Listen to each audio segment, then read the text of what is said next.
Setting up our fallback dust extractors, you've got your base plate or bottom plate, then you've got your extractor part, your middle part, and then you've got a box that comes with your extractor bag holders, your manifold, your wheels, some stands and pipings and things, and your bags.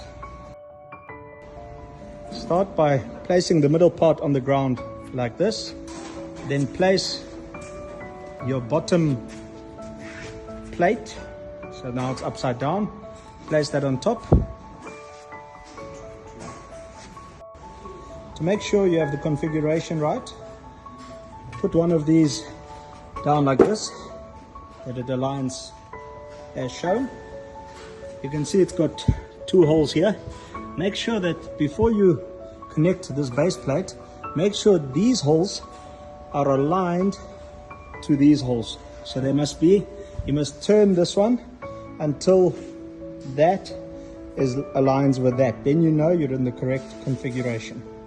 To connect the base plate with the middle section, use these 30mm M10 bolts. Put a washer on, put it in from the bottom, put it in, and put the nut on this side.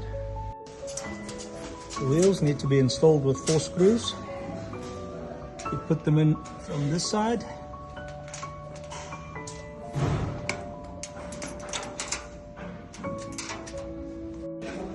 After connecting all 4 drums to the center post,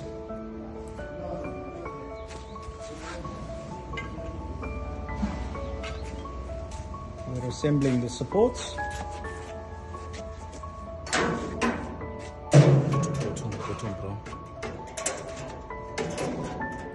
The bolt with the washer.